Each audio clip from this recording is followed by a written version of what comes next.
I bought a 23-pound turkey for the second year in a row.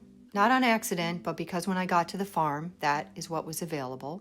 And it was just me and my husband for Thanksgiving dinner.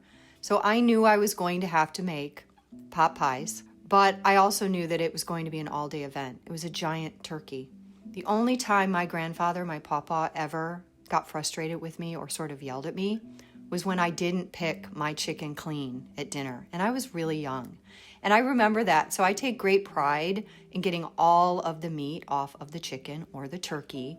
And anything I do with this turkey, you can do with a chicken from the grocery store that's already roasted or one that you roast yourself.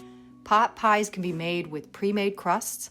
I love using a bottom frozen crust for the top. You just let it soften up and crimp them together and egg wash it just like you would a homemade top. And it works great.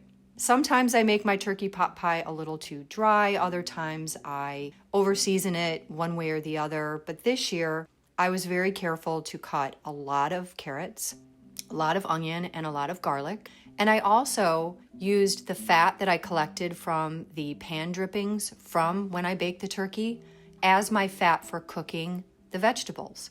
Now, I didn't want the vegetables to get too soft because I didn't want them to lose their shape while they were in the oven. And normally, I kind of enjoy buying the peas and carrots in the freezer section because I think they look cute. But I left them out and just used everything that I could that I already had in the house.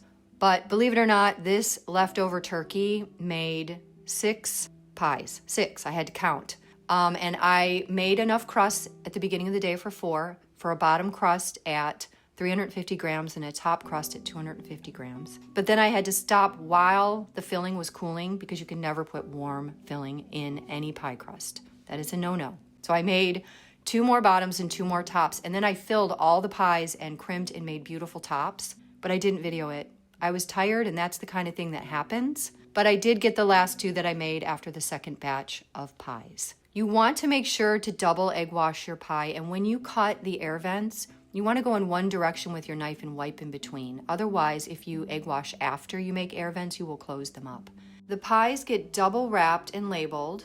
I bake them from frozen on a preheated pizza stone with a tray lined with parchment to catch drippings. Their quality in the freezer is good up to 3 months, so I plan to eat one every 2 weeks. And if I hadn't had such high volume, this would have been an easy lift.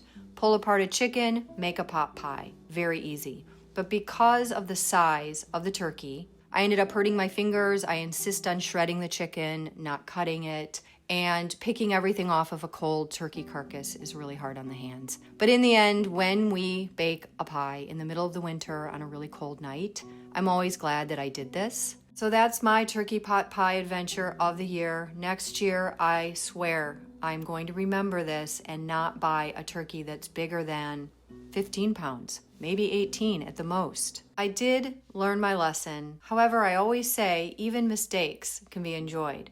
So I'm going to eat these pies and enjoy every last bite.